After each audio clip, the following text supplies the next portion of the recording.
Hello, I'm Paul Briley, and you're listening to Off the Comma. I'm a human who cares about supporting other humans. On this podcast, we'll explore all facets of what it means to feel stuck in life. We talk with people just like us who have found themselves sitting on a comma and not knowing where to go next. We'll unpack the experience with them, where they've been stuck, what it feels like, what they experienced, and what they learned. My goal is to inspire you by seeing yourself in others.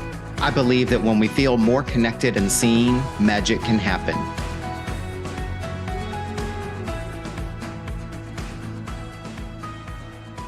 And we are back with another awesome episode and another awesome story. I am interviewing a very long-term friend of mine, long time. We generally say old friend, and I think we're at that point where we don't want to use that word. but this is Kris has been a friend of mine for many, many years. We've known each other in a variety of different circles and capacities, and we've lived in the same town before, and now we live in separate towns and separate states, and yet she's back in the same town again for other business. And so I was very happy to have kind of captured you, Kris, and have you on the podcast. So I'm going to stop rambling now, and I'm going to turn it over to you to tell us a little bit about yourself. Kris, start with how would you like to be known, and then tell us a little bit about yourself. Wow. Thank you so much, Paul. It's really a pleasure to be here and to have this opportunity after all these years. Friends and colleagues, supporting each other over multiple decades now. It's that this is really a joy for me. The thought I had about how do I want to be known? That's such a great question. And the words I wrote down were lively, because I'm definitely lively. Sometimes I'm not, but I am truly an extrovert. So I'm pretty lively. I'm also in the category of a highly sensitive person. As you might know, 20% of the adult population categorized as highly sensitive. Mm-hmm. And that means that you are just paying attention to a lot, and you are sensitive to stimuli. So I'm very lively. I'm highly sensitive, and I'm extroverted. So that's all within that first word, Paul. And so how do I want people to know me? I talk a lot. Okay. Anyway, so I'm lively. I'm inquisitive. I love to learn. And I love to teach. And I believe that I've been in a constant cycle for my whole life of learning and teaching. So it's a beautiful cycle in which I put myself always in the perspective of the learner, and then alternately in the perspective of helping others to learn, and really working with other adults, professionals that are, adjusting their life, promoting their life. So I've done a lot of training. I'm very inquisitive myself, but I love the whole cycle of learning. And then compassionate. I'm a very compassionate person. That's my third descriptor for today. I have deep compassion for I don't know, any living thing, especially us humans. I also love dogs, so that's another. Well, it seems like, your adjectives, I mean, you can see how they're all interrelated, right? Compassionate, which leads to, the sensitivity, which leads to compassion, which leads to being curious about others. Definitely this kind of outward focus. And that is also what I know about you in my own experience with you as well. Mm-hmm. Yeah. Nice. Yeah. It's all connected. It's interesting when you have these opportunities to share how very consistent these elements of your personality can be. So that's how I describe myself, as lively, inquisitive, and compassionate. Nice. Thank you. Yes. And I definitely see all these things in you and known those in you. And you touched on something too, right? Like these things in us are always there. Sometimes some people are always aware of it and, always able to harness it. And other times, my own experience has been different times and points in my life where I, do these exercises or assessments or whatever. And it's like, oh, there's that about me. But then I find journals from when I was in my 20s or what have you. And I think before that, I think, oh, well, this is something new about myself or whatever. But then I find journals where I've written those exact same words about myself, when I was 21 or 22 or something like that. So it's always there, right? Yes, yes. We do stay consistent. Yeah. Kris, what would be your intention for this podcast today? What intention would you have for yourself in being here with us? Yes. So the off the comma idea, first of all, I've loved the concept of off the comma, and I find that to be actually a very compassionate approach to a very human experience that we all have Mm, about things that we want to accomplish in life. And for whatever reason, either we have sort of natural impediments or artificial impediments coming from internal or external sources. But that's been a very I've been very supportive of your work thank you. because I think it's important. And when I think about the question about off the comma, and this is what this particular conversation is about, one of the things that I have wanted to do is share my professional experience with, I'll call it the translation of my dissertation work into a book. Mm-hmm. I have wanted to get it done, and I have started and stopped. I've been sort of haltingly and stutteringly getting a little bit done here and there, and being more motivated sometimes and less motivated other times. This has been happening over the last several years. So that's Yeah. what I'd like to talk about today. What would you like to have by the end of this conversation? What would you personally, Kris, like to have or have accomplished or feel by the end of our interview today? Well, that's a really good question. I think it's a part motivation to continue my work on my book, Mm, and also partly putting myself out into the universe to have others to know what I'm working on. So in that, I think those two things are very related. The mm. motivation plus the intention outside. I'd like to create a ripple effect that maybe comes back to me with maybe some new insights, maybe some motivation. But I'm hoping this is really a catalyst for me. Oh, I love that, and I love that kind of personal challenge you've issued to yourself. Put it out there, help other Mhm. people see it. The ripple effect. I mean, that's really kind of a testament to not only intention, but also a little bit of like kind of accountability, if you will. Mhm.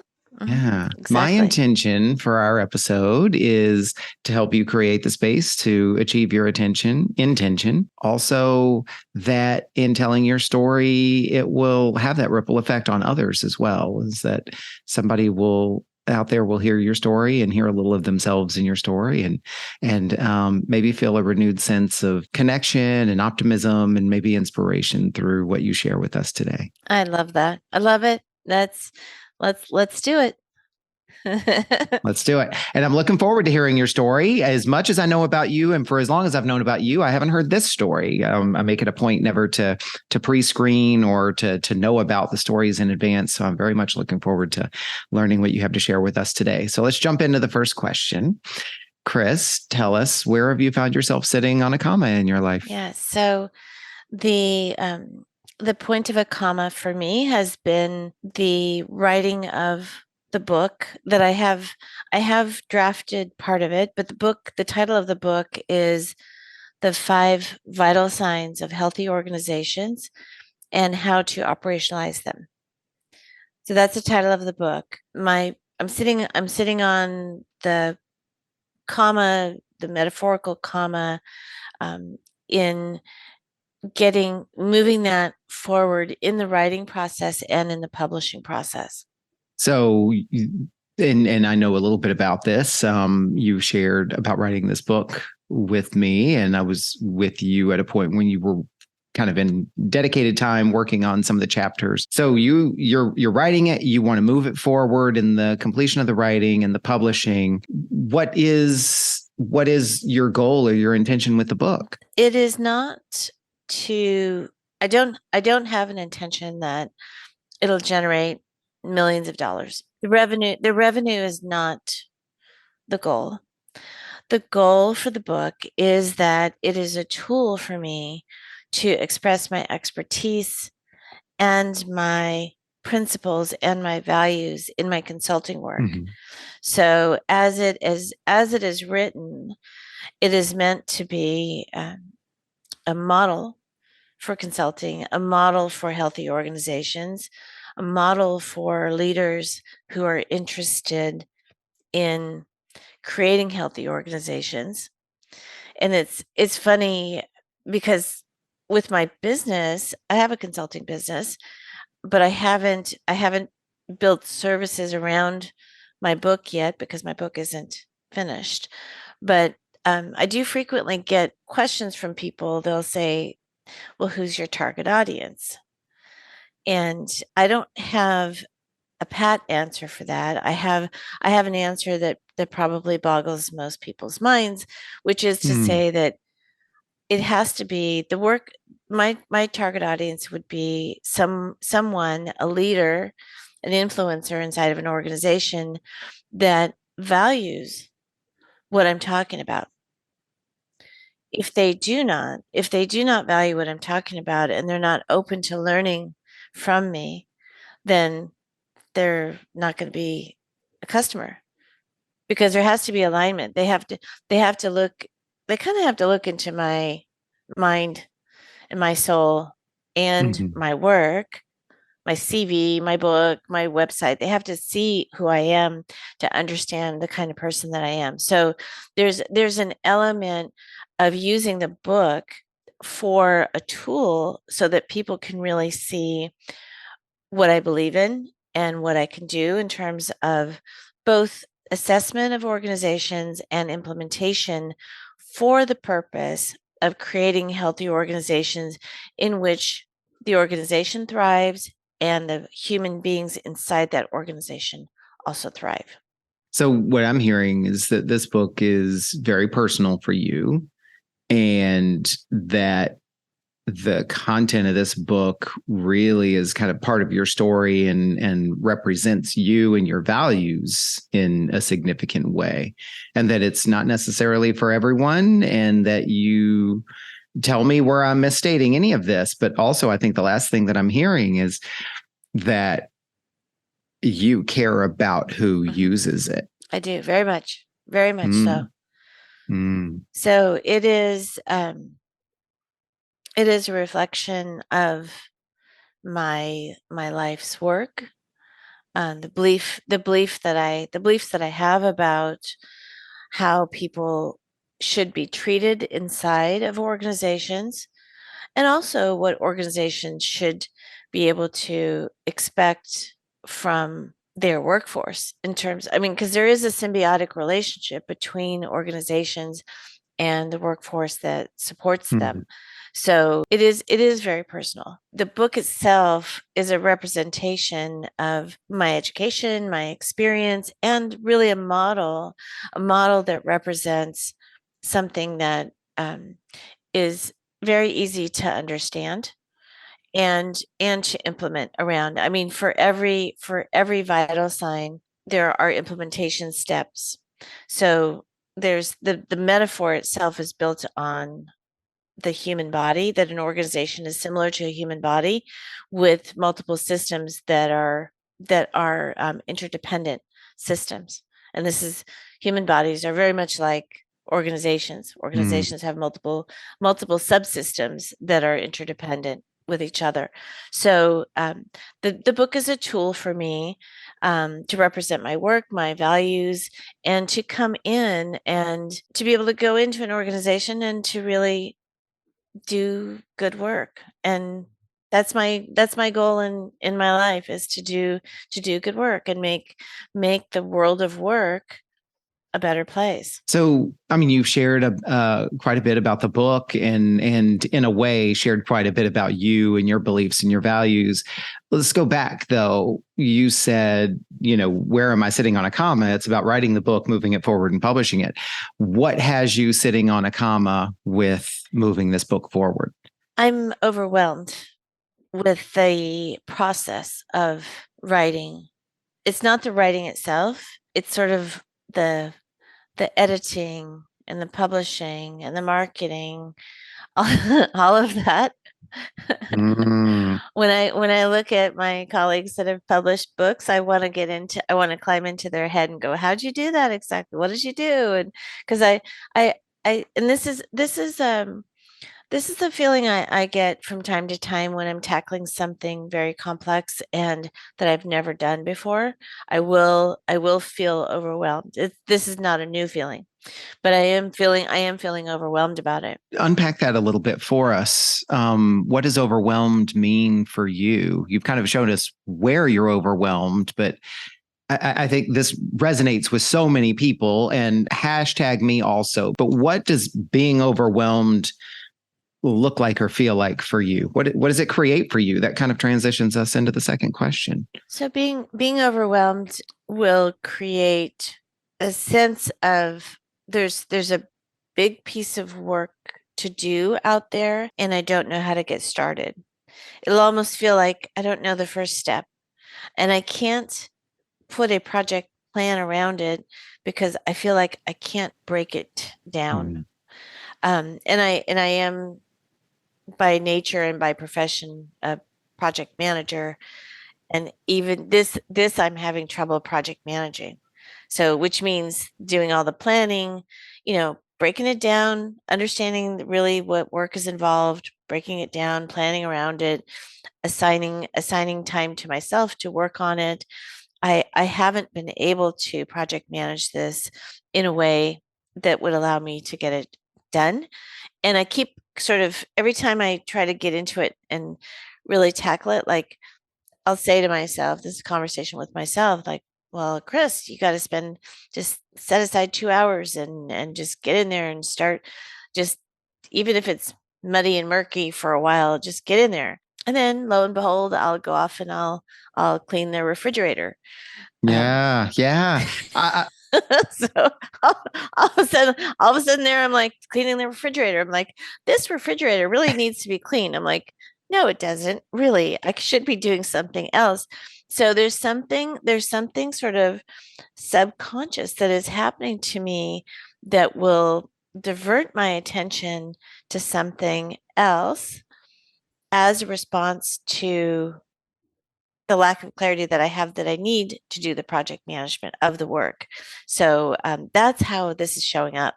Yeah. Well, I have to acknowledge you for the fact that, well, first of all, for even sharing this, because it's not easy for people to admit that the very thing that they're trained, educated, experienced, credentialed in ends up being the thing that is either, challenging for them personally, or that they give less attention to in their own space, or whatever the case may be. It's kind of that old, some of these old different adages. I've heard things like, and these precede even our generation, the cobbler's kids have no shoes, or the dentist's kids have the worst teeth, or physician heal thyself, right? So to be able to admit that I am a project manager by trade, by profession, one of many things that you do, and yet it doesn't seem to work for me. That's something that so many of us can relate to. And you said you find yourself getting distracted. What do you notice about yourself in those moments when, like, 2 hours to work on the book, now refrigerator? I get mad at myself. I'm like, what? Yeah. And there's internal dialogue that's happening that is very critical. you know, what are you doing? You just wasted 2 hours. That's it's a, it's it's self-criticism at that point. Yeah. Well, and I don't want to diminish that or shove that aside. Can we park that self-criticism piece for just a second and come back to it? I actually want to go back in the timeline, because this is fascinating as I talk to more and more people, and I do this myself. So okay, we're already like, picture we're, fast forwarding, rewinding. You're at the self-criticism, but go backwards, go back to the point just before you decide to get out of your chair and go to the refrigerator. You're still at your table in your allotted time frame, and you're looking at the things, and you're just about to decide to go to the refrigerator. What's happening there? I think what is happening, and this is really happening fast in the brain. It's almost there's really very little conscious awareness. Mm-hmm. It may be something as simple as I'm going to go get a drink now. And then I'm going to get a bottle of water. And then, oh, I'm going to put one of these little crystal light things in there. And then I reach over and open up a little packet and put it in there. Then I open up the fridge for something else and realize there's a spill down the down the side. And then I'm like, oh, let me just there's a and it if you ever read the book, If You Give a Mouse a Cookie, it's a children's book that's really, really cute. But it's if you give a mouse a cookie, this story is about give them the cookie, then they ask for a glass of milk, and then they need a napkin, and then they have to wash their face, and then they have to do this. It feels like that, where it'll be almost a very innocent distraction. Oh, I need some water. And that'll be what gets me out of my chair. And then suddenly I'm in the kitchen and suddenly I'm wiping down the inside of the refrigerator. Then It's so fascinating, right? Because what you're describing is the series of events where you are making choices and progressing in your action, which is here's what's so interesting is, and that's the thing you wanted to do with writing the book. So you're taking this action, but in a different place for a different reason. That's not what you had intended it for. It's fascinating, right? Because it's kind of evidence. It's evidence of our capability. Because you mentioned the critical voice kicking in, and it's not because you can't do it. Right, right. One method I do use that does help sometimes, I think part of what happens is the clarity of the next step. So for me, understanding, getting, even if it's a big task that I haven't done, to kind of understand it enough to break it down into small pieces. If I can understand that next small piece, then I can take my cell phone and I can set it for, I use the Pomodoro method, and I'll say 25 minutes, and I'm going to do 25 minutes on this task. And sure enough, I completely focus on that task because I have enough task clarity to do that particular small task. And that goes back to my desire to better project manage this. But if I can chunk tasks down into smaller pieces, then I can focus for 25 minutes at a time, multiple cycles of that. So that does work, but that is only when I've got clarity about the next steps. So I'm hearing some really kind of powerful revelations here, because you started by saying, I'll set aside, and I'm not trying to pin you down to literalness here, unless that is what you were saying, but you started the story by saying, I'll set aside 2 hours to work on the book. And then I find myself in the refrigerator and I'm working on the refrigerator instead. You said the Pomodoro method works in these 25-minute sprints, which, without us giving a whole dissertation on the Pomodoro method, that's really what it is choose a set of time, 25 minutes, set a timer, work on it and see what happens. If you're still going, keep going. But if you're not, then do something else and come back for another 25 minutes, right?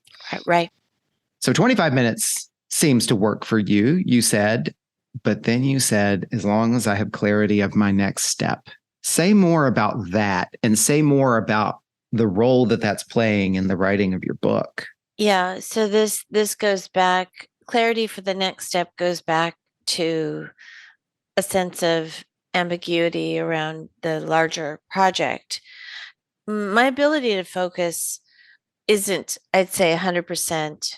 So sometimes it's part of the problem, but it's my ability to focus when I know exactly what I need to do next. And I have the same kind of thing, and I'll just use another example just for a moment, not around the book, but there are times when I'm working on something professionally in which I have to sequence things and I have to pull information from multiple sources and potentially update 3 or 4 different documents with all or part of that information at the same time. So it's a kind of a complex task that requires some, I'll call it higher order thinking, Mm.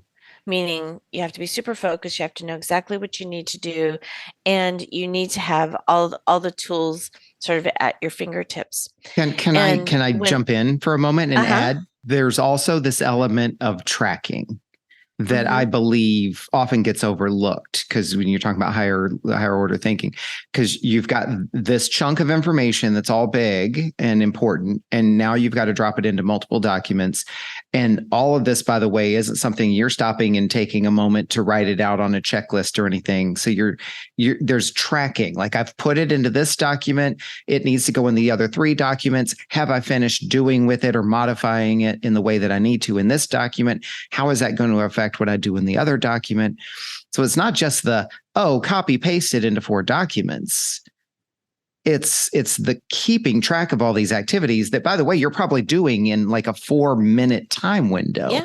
Is that a fair summary of what you're also describing? Keeping up with that is also, It's a lot. Yeah. part of this. Yeah. Yeah. So to be able to chunk the work out with clarity is really important. And that's where when as I'm working on anything related to the book, because I've never done it before. And honestly, I don't think I'll have this problem on my second book. It's my Mm. first book. It is the novelty of doing something for the first time that presents this um, sense of overwhelm and presents this ambiguity around the work itself in terms of making a project out of it. So that I don't believe I have any problem focusing, the actual act of focusing. I think it's understanding what I need to focus on Mm. Yeah, is I was really curious about that, because, like you were saying earlier, I support you 100% in what you just said, because you went to the yeah, refrigerator and you got very focused on the refrigerator, and we may think that's a silly example, but it is not. right. I mean, it was less about being focused. It was where you wanted to be focused. I interrupted you. It's Continue. okay. So it's I'm not sure if I'm answering your previous question properly, You're but fine. it's You're fine. especially with higher order tasks, the clarity of the task is important to then getting into it so that I can focus.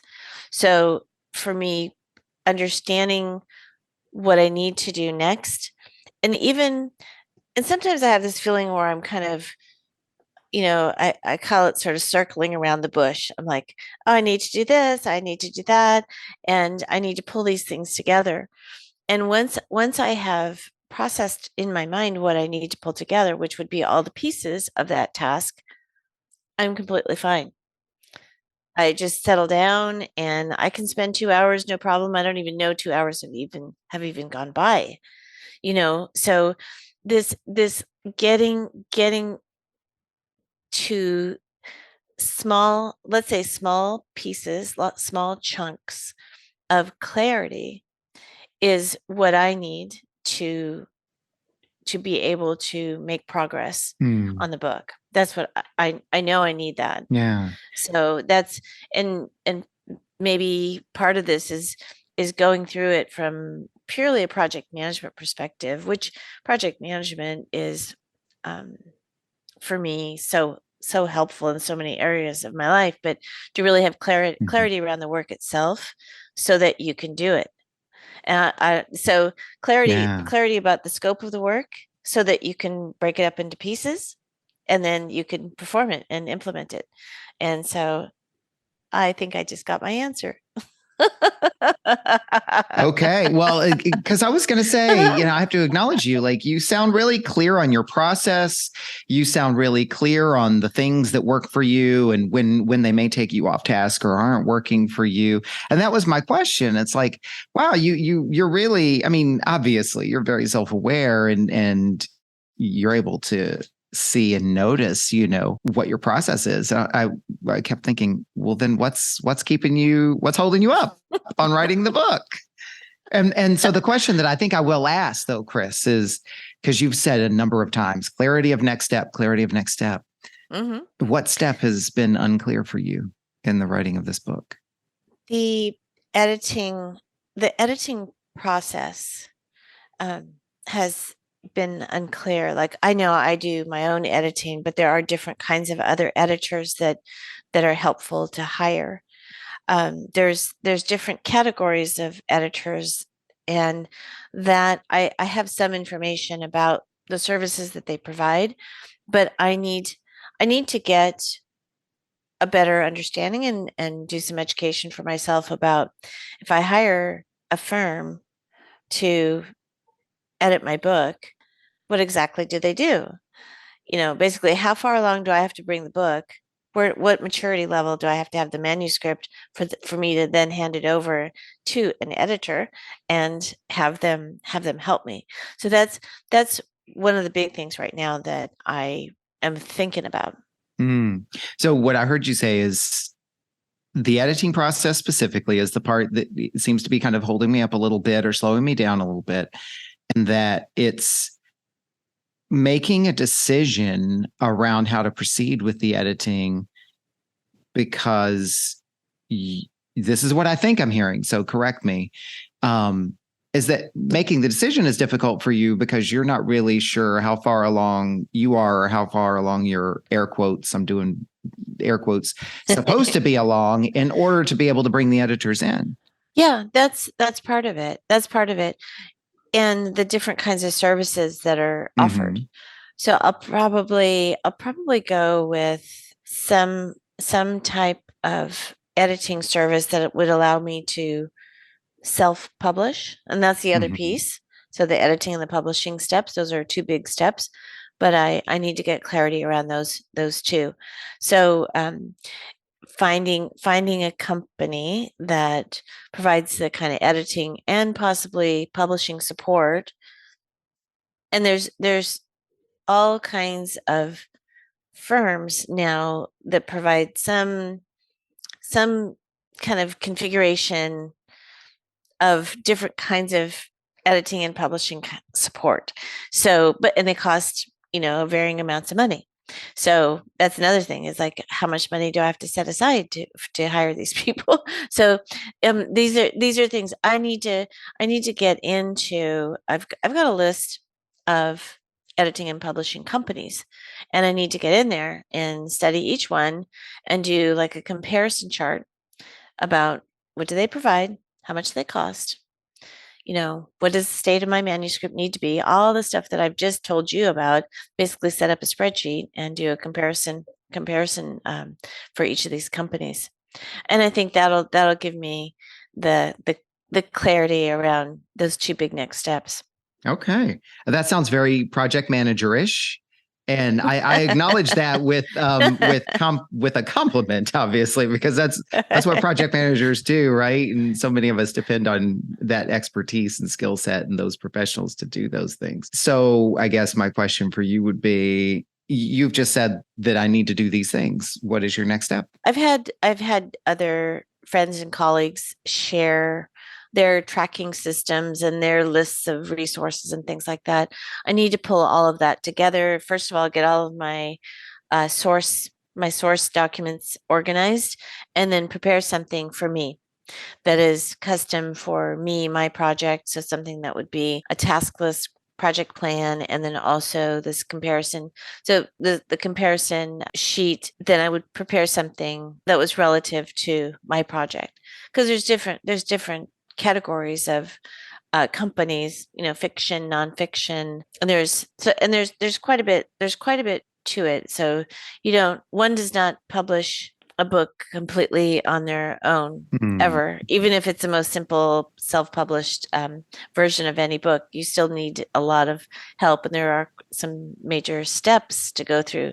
So I need to put my project management hat on and make a plan, including doing the research about which firms to use as vendors to this process for me.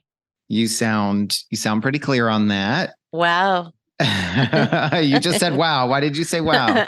Yeah.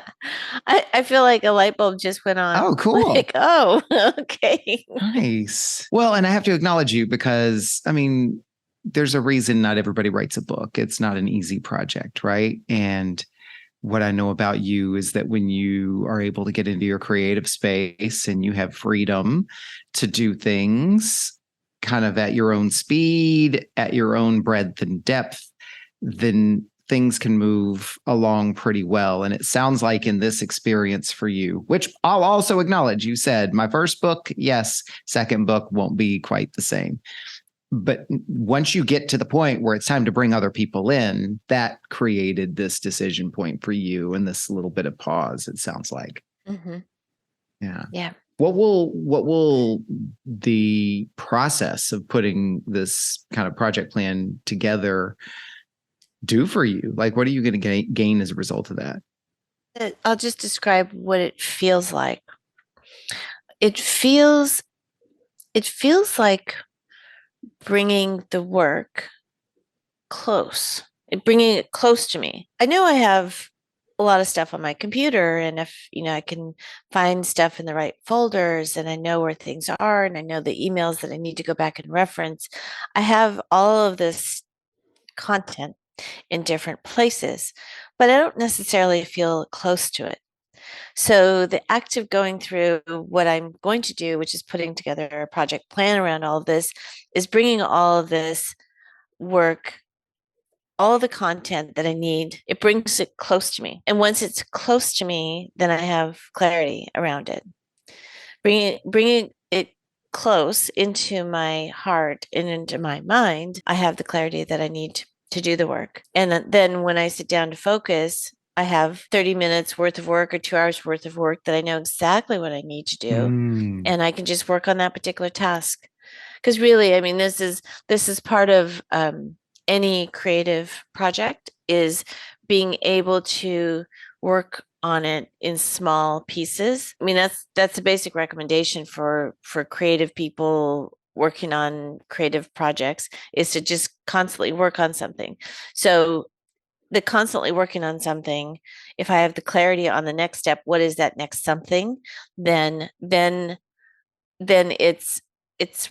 right there. Basically, it's easy, it's close to my mind and my heart. And so I don't have to dig around. I don't have to dig around for emails. I don't have to dig around for spreadsheets, because it'll be a spreadsheet that I use all the time, right? It'll be my plan. So that's what it feels like, bringing it close to me. And when you say that, and first of all, that sounds like, and I can see you. People can't see you in this audio recording, but I can see a shift in you, and it sounds like that's a new state. So I'll ask this question: like, what about it wasn't close to you before? What's the shift in bringing it close to you, or what changes for you there? I think it's because the content that I had and all of the different resources. So I have dozens and dozens of resources, but they're all in different places. And having it all in different places on my computer felt so distributed, that I didn't feel close to it. Mm-hmm. I felt like, ooh, if I needed to find that spreadsheet from so and so, I'd have to look and see, what did they call it? It's in my email. I have to go find it. All of that felt like, just, I didn't have easy access to just even bites of information. Um, so that's why it felt sort of far away from me. And bringing things close to me is getting all that organized, filing stuff that I don't need, basically bringing in. I'll have to do a complete. I'll call it an environmental assessment of everything that I have on my computer, and then sorting through, then using all that, and then basically having if I can get to the project plan when I get there, that would have meant that I've done all of this review of everything that I currently have on my computer. The stuff that I have on my computer, I know it's there, but I don't feel connected to it, because I can't remember everything that's there. So I have to go through and do a complete assessment, a complete inventory. And that's the difference between when I say it feels far away from me versus I need it to feel close to me. Yeah. Yeah. Well, it sounds like a big step. And what I'm hearing you describe is, in a way, sort of getting organized. And as you said, it feels close to me. Like the more organized, the more connected to it you'll be. You've said, I'll do this to help me get ready for editing, but it also seems like it'll have an impact on continuing the story, so to speak, or continuing the Yeah. writing. Yeah. Yeah. Yeah. It will. It definitely will. Kris, what are you learning about yourself as a result of sitting on this comma? Or what have you learned? Well, I think it's not a new learning, but it's a reinforcement of what I know about the work that I do, which is, org development, helping organizations, working with leaders, to do what they need to do. And when I say that, that means the mission of that organization, whatever it is, to help them to do it. The work that I do is helping organizations to meet their mission, along with helping the human beings inside that organization to thrive while they're helping their organization to meet their mission. So I have a very balanced approach, that has never changed. That has never changed. So what's happening today for me is this reinforcement of my beliefs about healthy organizations, and the necessity for organizations to be healthy places to be, both from what they are committed to do, why they're there, their mission. They need to fulfill that. Mm-hmm. That's primary.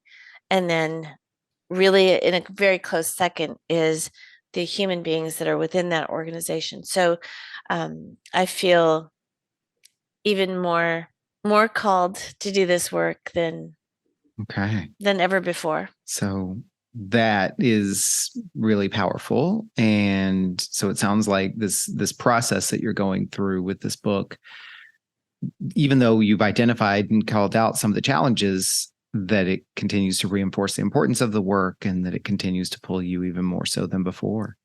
Yes, that is exactly right. Kris, what would you say has changed for you as a result of sitting on this comma, this process? My sense of my contribution to the world of work, it's always been there. But what feels a little bit different now is, maybe a sense of urgency. Mm, Time is going by, and I want to get these ideas and these practices into the world. Some of them are, pretty, I'll say, accepted practices, and we all understand the importance of employee engagement. We all understand good leadership, team development. We understand a lot of these things. If we're in the world of helping organizations in any way, coaching, training, leadership development, all that stuff, we know a lot of these things. But I think what I'm presenting has some unique value to translate from the metaphor of the human body to real research to real implementation. yeah, it definitely, this is a big body of work as you described. It's definitely very meaningful for you. And it sounds like, perhaps, I'm kind of speculating here, but perhaps the magnitude of the kind of pause point or struggle is proportional to the magnitude of the work itself and the impact that it can have. I'm saying a legacy, but I think I'd like to share it with my clients. I'd like to build services around this so that I can actually go in and consult and teach and coach and leave this behind. So it would be the equivalent of when we need, medical care. We know we can do first aid at home. We know we can look up preventative ideas at home. We know a lot more about caring for our own bodies And that's a sharing of knowledge from the medical community to the masses to say, everybody, we know you're not a we you're not a medical doctor, but we want you to be able to do as much as possible to take care of yourself and to be Hmm. healthy. And that's the same idea. I'd like to be able to share as much of this so people can implement inside their own organizations and learn from it, um, and include this in their own best practices inside the organization. So in some ways, I want to present, teach, coach, and then leave behind more capability and capacity in my clients so they can do it themselves. Kris, last question. What does getting off the comma look like for you? Getting off the comma means that I have published my book. Nice. And I'm sharing it with the world. Sharing it with the world. And say a little bit more about what that would look like for you. I'd like to speak around it. I like to do presentations, consulting, coaching, developing programs. Again, with the idea of implementing so that the client can bring this into their own environment and use it for their own first aid, so to speak. so so that's what I'd like to do with it. Nice. Well, as with your process, your vision is very clear. So I want to acknowledge you for that. Kris, what would you acknowledge yourself for, having been through this conversation today? Mm.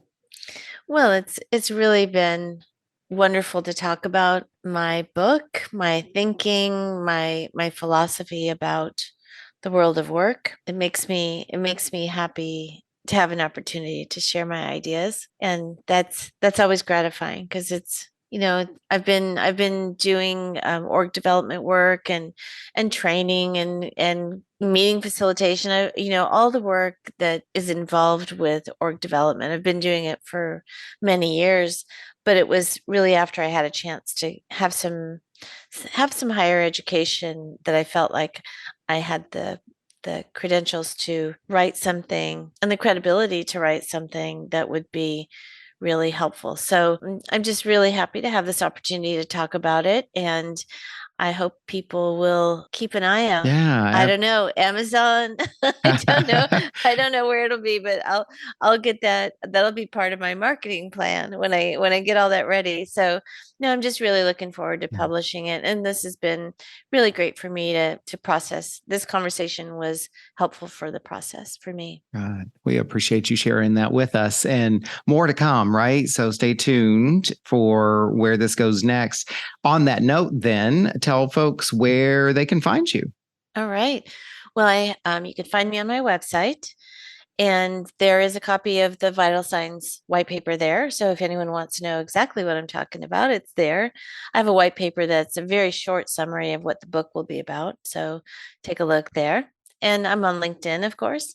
Okay, awesome. And then I believe we're putting your email there as well. Is that correct? Yes. Yes, please. And yeah, so my email, my phone number, I'm open to just having a short conversation with anybody just to talk through if something's happening inside your organization. You want a thought partner. Absolutely happy to help. That's part of what I do is just give my initial thoughts about problems that are happening. And we live in a complex world, so we have new and different problems all the time that impact our organizations.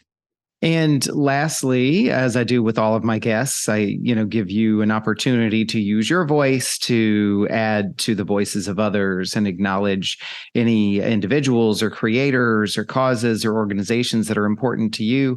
Who would you like to acknowledge or uplift today with us? All right. Well, thank you for that. So I have three people I'd like to mention.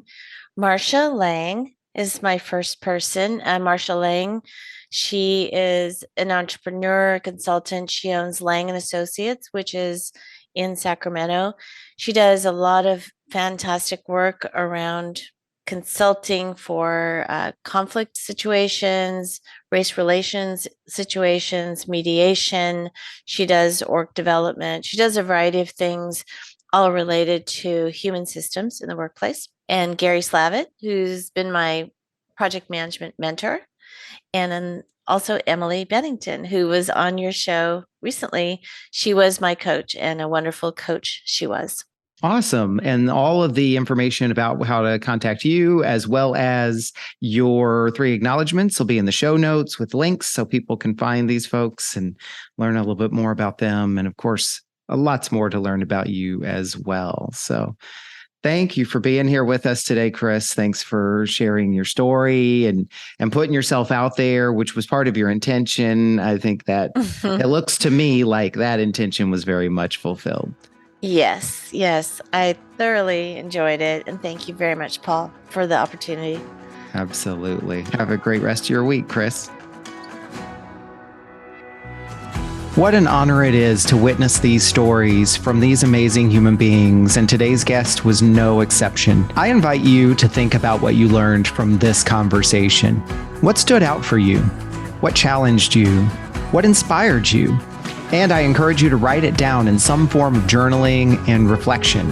I can't tell you how magical it can be to set aside your expectations and just let your thoughts flow out of your head and onto paper. You don't have to have an agenda. You don't have to do anything with it, but you can be amazed at what comes out of your thoughts and onto paper and what that can do for you. I know freestyle journaling has been a powerful practice in my life for a very long time. You just never know what you might discover about yourself. Thank you for listening to this episode of Off the Comma. Follow me on social media at Off the Comma, and also look for upcoming workshops and events at offthecomma.com, or better yet, go to offthecomma.com and sign up for my mailing list and let me bring the news directly to you. I am passionate about keeping this podcast ad-free so that we create a safe container for people to be able to tell their stories uninterrupted by commercials and promotions. I currently cover all the production costs, and I'm happy to continue doing so. And I'm also open to and appreciative of any donations that anyone would like to contribute. This is nothing more than to be able to support the podcast and cover some of the monthly editing and producing and equipment costs that are associated with this podcast. So look for the donations link in the podcast descriptions wherever you find this podcast. Be sure to like this episode, follow the podcast, and more importantly, spread the good word. If you were moved by today's conversation, pass it along to someone you care about. As always, keep noticing.